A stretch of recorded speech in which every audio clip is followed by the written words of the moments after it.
Welcome to the Scrumptious Woman podcast.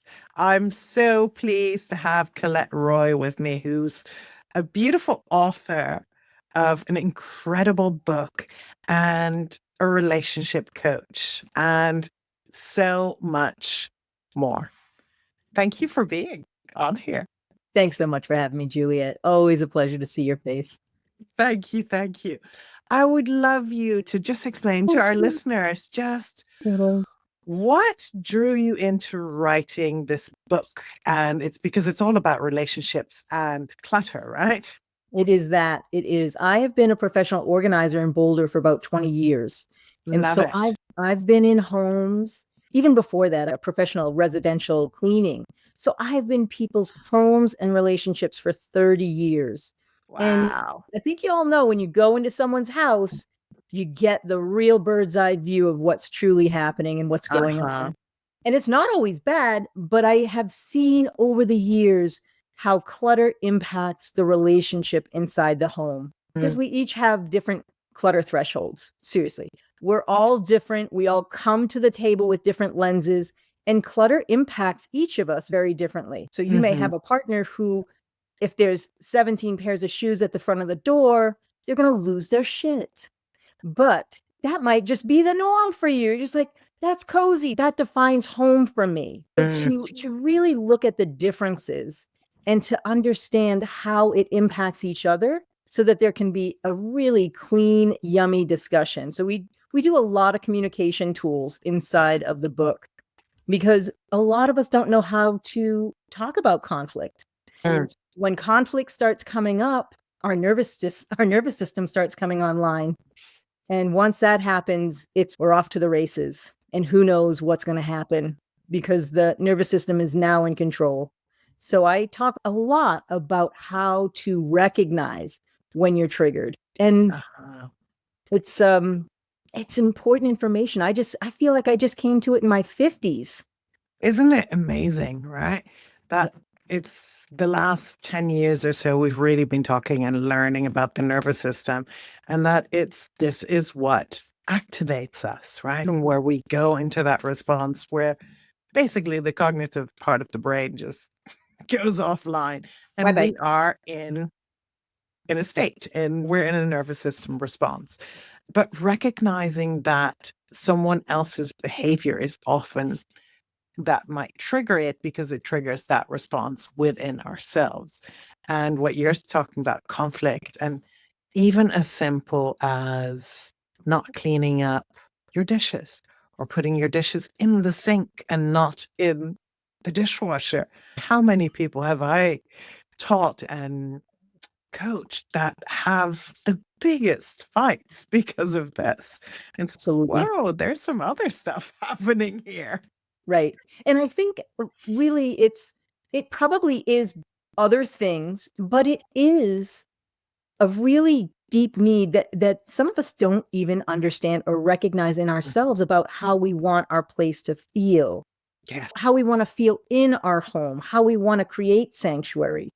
And so to really open that up into understanding how each person who's living together is impacted is the first step. And to not do it with blame, shame, nag, any of that crap. We're really trying to get away from that. We were probably taught. That's how we all were probably raised within our parents, not necessarily learning how to communicate directly and effectively either. So we're all starting from ground zero. So recognizing that no one's bad, wrong, we're all just starting from new. Completely. So that's really where I'm coming from around also the fear. I want to speak to the fear of what people sometimes refer to as, I don't want to rock the boat. I don't want to upset the cart of apples here. And so we're stuffing. When we're stuffing because we're afraid of conflict, we're not getting our needs met at all. And so that's going to come out sideways somewhere else. And more oftentimes it comes out in intimacy. If you're not feeling connected to your partner, you're not really going to feel like touching your partner and being intimate because the vulnerability isn't there. You're in a protective zone. So, yeah, that's where you and I met, which is really fun. We met in the coaching world with Jaya. Completely. And this is where I specialize in sexual trauma often. And that has lain dormant for a lot of years. And then all of a sudden, people in their 40s, 50 start recognizing it's like, I don't, my body responds in a way I don't feel safe anymore. I don't want this. And they don't know what it is. And there's a lot of shame there as well, because they can't get themselves to communicate and they don't actually recognize that one of them has a trauma response and how much other things actually get thrown up because of that. How many other things all of a sudden start coming to light. There's this, there's that. And it's just becoming aware of those energetic leaks. And this, Agreed. I love how you say this with the cluttering. I've got 4 children and they like things a little bit more tidy, like the boys, especially they live in Dubai. So they've got like a slick apartment, not too much clutter. They've grown up with my ex-husband's Lebanese Palestinian. So we used to have like beautiful things from our travels everywhere. I have a lot of things from my travels, a lot of art. And just from time to time, I'm like, oh, we got to tone it down a little. I need to there's too much energy in the house. I'm like, okay, we've got to just get rid of some stuff.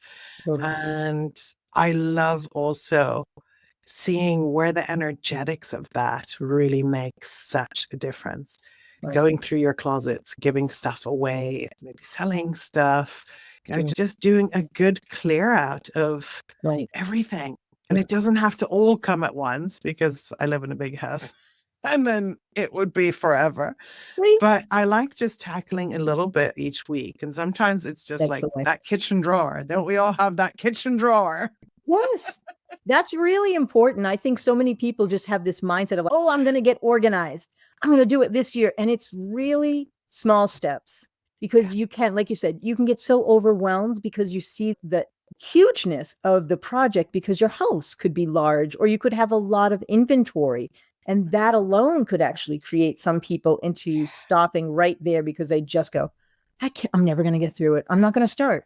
So to have that overwhelm sense right off the bat, the best way to bypass that is to think small. Like you said, a little drawer, your sock drawer, start small. You've just got to start with some momentum.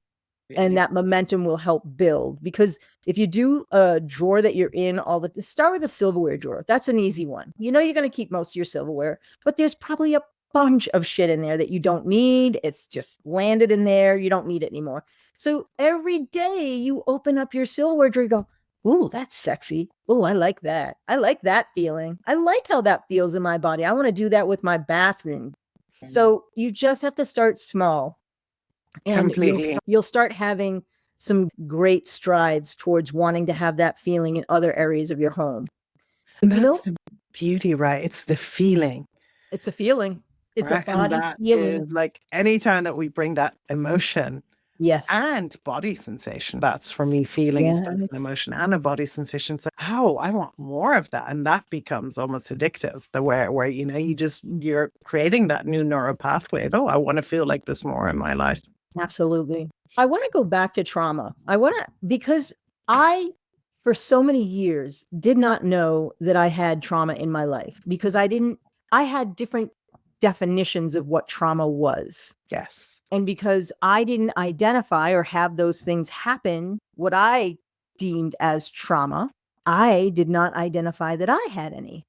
So I want to just talk a little bit about that with you as you work with more and more clients around this, because I think the more that we can help people understand, trauma can be as small as someone shaming you in 6th grade by a teacher. Yeah. And how all of those things happened in your body and what happened inside of that. There's so many things that I deemed as, that was weird. That's the title I put onto it. That was weird. And so I would love to just pick your brain a little bit about how you help people understand that. It's interesting, right? Because trauma is such a big word. It's being used so much. And the way that I heard trauma was like a traumatic incident, like a big car accident or traumatic head injury, right? And that's how most people have heard it, or PTSD because of war or bomb explosions. Already that creates a disconnect. It's all whatever happened to me is not important. Totally. Yes. Yet, when someone looks at you in a way that has you all of a sudden, that just feels icky. Yeah. That feels icky. And now thinking back to it now, you still have some emotional attachments, or your body is still doesn't feel good, then you have some sort of intense experience, some sort of trauma on board, you still remember that is energetically, it's gotten stuck into your body or your psyche. And that's Right. what we can help with, just to Yeah. reprogram that in a way so that those synapses so that all these neural pathways can actually reconnect and say, oh, that's something that happened to me. And it doesn't actually define me. And it's not important at this moment because I don't have any emotional or physical charge with it anymore. But to acknowledge that it happened and had an impact Oh, yeah. is a crucial place of starting to understand how your nervous system gets responses to that unknown thing that happened long ago that you might not even be aware of. And it's crazy that the amount of people that are starting to come up with these things and starting to notice, and especially in physical intimacy in marriages. Like, I had this with my partner. He came up really close behind me, and all of a sudden I just noticed my whole body froze. And of course, he made that mean that he did something wrong. And I'm like, oh, can you just stay there? I can feel my whole body like tightening up. It's like my butthole's clenching up. My whole spine is really clenched. I'm like, just stay there. It's not you. It's obviously I'm having some kind of like response that I'm back to where my uncle used to touch me, where other people have, where I've been abused. So can you just stay there, breathe? I want you just to be grounded so that I can feel your grounding. And then can you just take half a centimeter or a centimeter step back so I can just have a little bit more space? And then I talked him through it because I have enough consciousness that I can do this. But in the beginning, I was just like, you want to shake it off almost. Like when you come too close to an animal, they just run away. And it's that being that conscious about seeing that in someone else and not making it mean anything about you, but actually just recognizing, oh, they're going through something. And also giving them the space. We often want to try and fix and help. It's, oh, yeah, what about just actually voicing it or staying there and just noticing what's happening? We often don't need any touch. We don't need anyone to help us, but we do need someone to create that safe space and hold that space for us. Agreed. I love that. That's beautiful.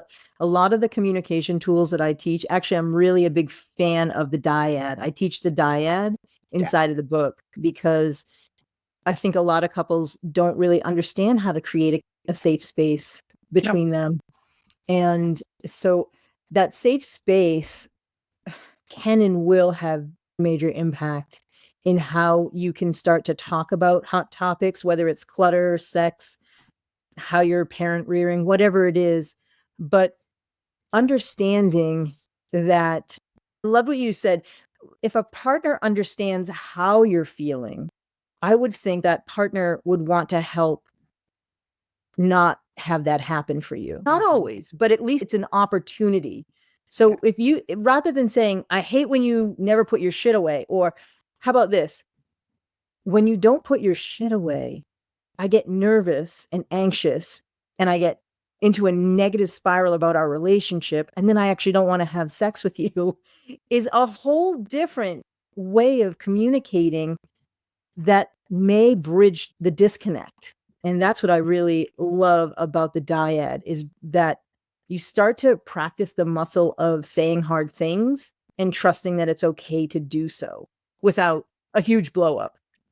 Courageous conversations. We need to start recognizing that you don't have to agree with your partner. You don't have to even like what they're saying. But as long as you can understand that, as you can actually say, oh, I hadn't seen that. Always taking it from, oh, this is what's happening to me. And this is where the dyad is beautiful. A lot of other communication tools that I also mingle with it, but it just has you go a little bit deeper. So it's instead of like just the surface swimming, oh, how was your day? That's good. Right. No, it's like, hey, tell me what was one thing that you really loved about your day? And I'll be like, oh, coming home to you. I'm like, great. Oh, flow. Yeah. But it's that's actually awesome. just getting, and also recognizing that not everyone is in that state at that moment. They may not be able to receive a communication or to go into that. And Yeah. that's okay too.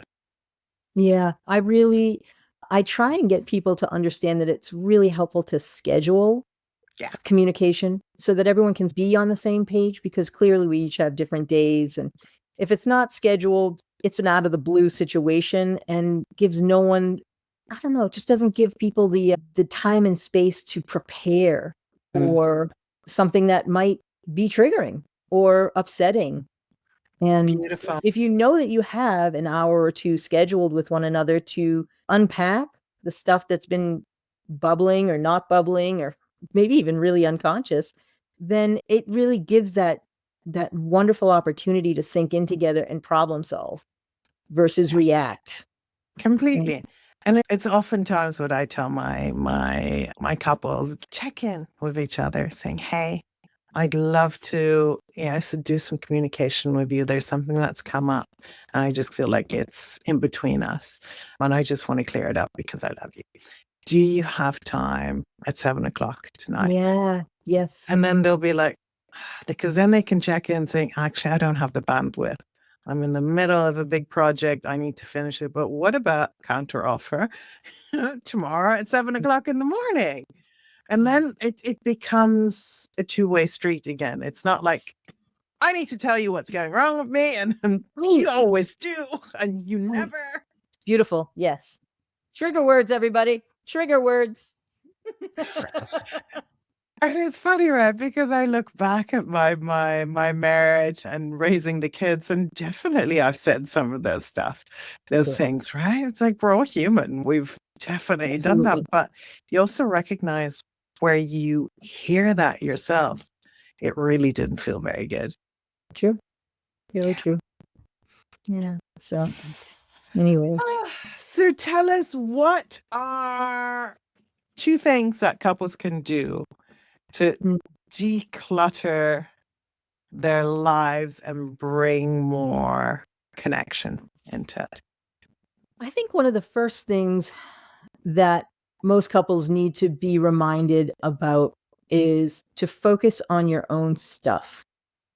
Focus on the things that you can make change inside of your own closet, wherever it is, whatever's driving you crazy. If you feel like you have too much and you feel like your partner's the one who's the main person who's bringing too much to the relationship, see where you can focus your attention on what you can change, because more than likely you can't change him or them or her. That's going to give you some sense of empowerment. Yeah. And also, your partner might see you making some of those changes and be inspired by that, and maybe even reap the benefits that you are creating for yourself.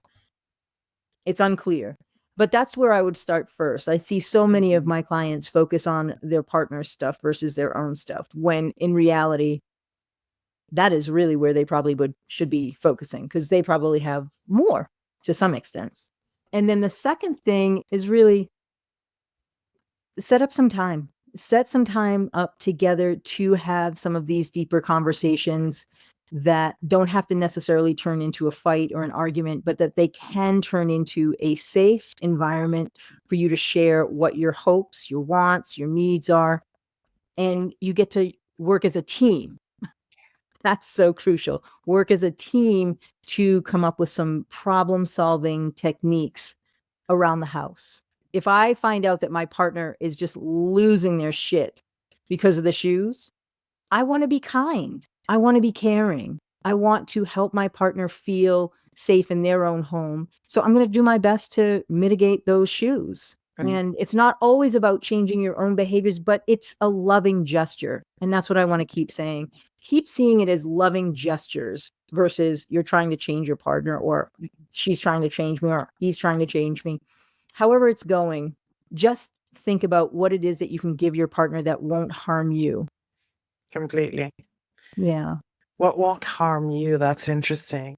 And so I've noticed with my partner who has one son, and I've got four children, two boys and two girls, and they're all in their early 20s, right? All five kids. But when they come, we have certain standards. And when we come downstairs after a night, there are coffee cups all over the place and towels, kitchen towels everywhere. He now gets annoyed because he knows it annoys me, and I will start cleaning, and he actually picks up on the energy. Right. So he tells off my girls, like, yeah, cool, but put it in the He's helping. dishwasher. He's helping. And it's so interesting noticing that when people actually feel that energy, things like that can make a huge difference. Like you Totally. and I know in intimacy coaching, there's a pair of socks on the floor, a sweater, it can take people out of their pleasure. Absolutely. Yes. I really would love for people to really focus in on their bedroom first. It's almost like the oxygen mask. Yeah. If you can actually create a little sex palace in your home and really give your intimate life, not just sexual, but your intimate life, a beautiful arena and palette to become erotic artists together, that's going to truly bleed out into other areas of your home and life. Because we all know sexuality and connection and that oxytocin running through our bodies is lubrication to the challenges that show up on a daily basis. It's easier Completely. to accept some of your partner's idiosyncrasies and vice versa if you both just experience this deep, yummy connection sexually or intimately. Completely agree with that. And where the bedroom almost becomes like a sanctuary. Yes. And I was filming here I don't know, in December. So the other month, and the videographer came upstairs because we were filming in the bath, and he just wanted to have some shots. And Alex was here, and he said, "What were you doing upstairs?" I'm like, "Oh, we just did a bit of things." And then afterwards he's, "Hey, can I tell you that just feels a bit weird?" It's like, I want to keep that as our sanctuary. I know that you've done photo shoots there before, you've invited people in there before, but can we just from now on just keep it for us? And I was like, yeah, thank you. Thank you for pointing that out. I felt it. And then because I was just going with the flow, I did invite the videographer in, and we played and just with some B-roll. But it just felt so clean to say that also, and to receive that, saying, yeah, thank you, you're right. Thank you for pointing it out. Absolutely. And I want to say all to the people who are listening, it's really okay for you to have boundaries. You can have boundaries about what it is that feels right to you. You can express that, and hopefully your partner can hear that, just as Juliet was able to hear it, and say, okay, thanks. Instead of getting defensive, instead of trying to work around something, just let it land and see if you can get on board with that boundary. And if you can't, then negotiate, right? Then negotiate. And that's the funny thing, right? Because part of me was like, oh, but you always leave your clothes. And then I was like, oh, that's interesting, because it was to show how can you set up a safe space for a woman? That's one of the things that I teach on a lot. So I thought, great, let me take him up, the videographer up, and I could actually show all the clothes that are all over the place and where I can get people out of their pleasure. So I scooped them all up, threw them into a closet so that they're gone. So I think it was Alex actually opening that closet and just noticing that there's a whole bunch of clothes on the floor that he's like, I was like, got it. And I was like, that's what it was. Yeah, just funny, right? So the point of this all is recognizing where we may be triggered, or we may not even be thinking about how we respond to things and how that affects our partner. Absolutely. Right? To really stay open. Oh, I hadn't looked at it in that point of view. Yeah. And like, it doesn't have to be right, it doesn't have to be wrong, but just to start becoming aware. Totally. What I'd love to ask you actually, what is the importance of having a clutter-free desk when you work there? There's so much science coming. Oh, there's so much science coming out daily around how clutter impacts our brain.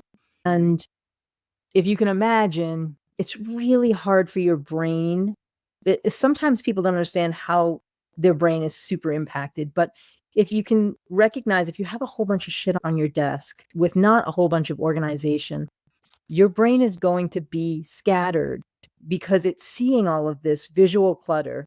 But also, you might actually get tagged in some of it. You might be, oh shit, right, I got to pay that bill. You are off the mark about why you sat down at your desk to begin with. This pile is now what's controlling your time and your life output, because this is what's going to take precedence, because your brain wants to have it really be peaceful, because that's when we can concentrate best. So even here, this is not what I'm always suggesting, but if your desk is massively full right now, get a big old basket, get a box, whatever it is, slide all that shit into it and put it off to the side so that you can come to your desk and you can sit in peace and do what it is that you need to do. And then once you're done that, come into this box and start going through those things. Recycle, put it in an action folder. I think that's the best thing. If you can batch. So go through that entire box and come up with categories of what it is that's all over your desk, and either file it, throw it away, or do it in the action file. You don't have to do it in that moment. Do it later in the action file. But don't think that I bump into so many of my clients. They're like, oh, it doesn't bother me. No, that doesn't bother me.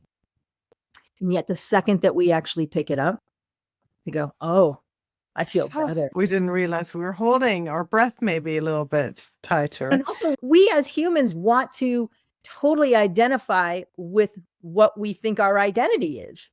We really want to hold tight to what we think we are. Yeah. And so many people will think, oh, no, that's just my ADHD.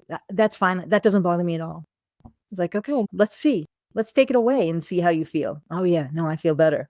Yes. Beautiful. So you're really speaking to how we can do that around the desk, other parts of the house. And then also we can link it back again to sexual intimacy, to touch. If we're in a space that constantly, I see like the top of my bottle and there's like a pink Post-it notes over here, and my eye is just like getting drawn to that. I'm not going to drop into my body and actually enjoy touch. It's going to be, there's going to be a lot of roadblocks to get there. Like, and that's the thing I've explained to my partner. I said, if your closets are open or your drawers are open or there's like the door to outside is open, all of that is just my vigilance center is just on high alert. I'm scouting the area for danger.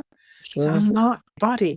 And this is a beautiful point where even if you go out to dinner or if you're in a space at home, like check where are the entrances? Can you put yourself next to a wall where you know there's nothing behind you so your vigilance center can slow down, where it just cannot be so activated, and then you can start paying more attention to what's right in front of you. Yeah.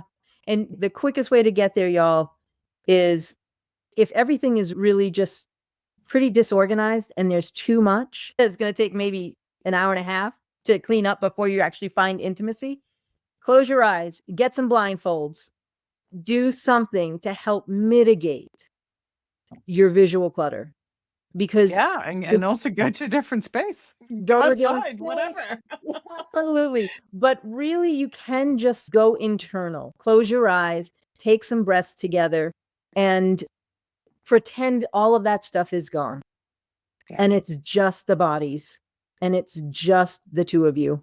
Yeah. And it can be done with concentration and some awareness and present moment experiences. Completely. And this is where I think you've also said, like, book in that time. Book in that time for courageous conversations And also booking that time for some conscious touch. Absolutely. And that is like, how did you used to prepare when you used to date your husband or your partner? You took a shower, you put on makeup, if you wear makeup, but if not, whatever. But Right. you smelled nice, you made an effort. Yeah. Here it's like, you get touched and you're supposed to be all like in the mood. It's no, let's actually set ourselves up for success. It's okay. Yeah.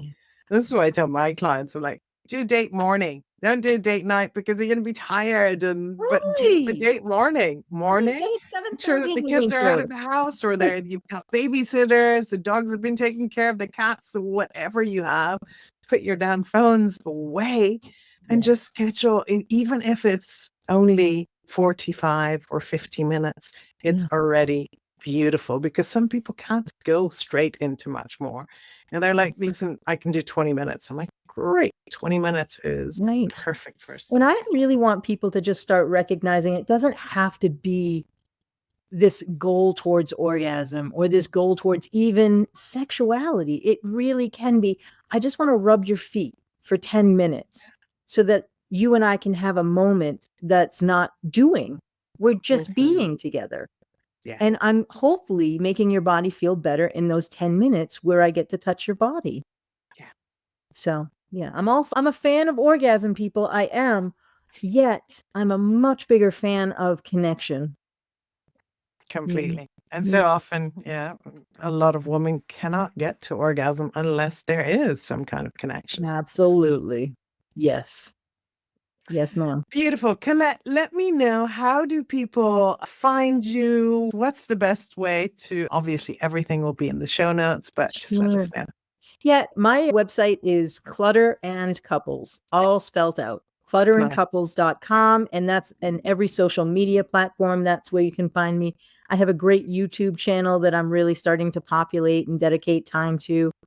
And I just started a really nice community inside of my Kajabi platform. So we're doing book clubs and live Q&As and daily inspiration quotes. So it's really, I really want to create this beautiful container for people to come and feel seen and heard, especially if you're dealing with some level of disconnection with your partner around clutter and anything else. But it's a place where you can actually voice and be seen and heard and supported.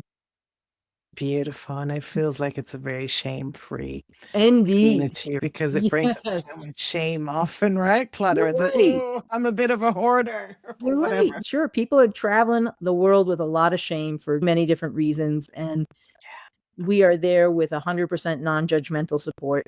That's what we're doing. That's the only way we're going to heal, everybody. Absolutely love it. Thank you so much for coming on this show. Thanks, Julia. And I'm really excited to read your book and to look a bit more into this. Thanks, sister. It was really a pleasure to be with you, as always.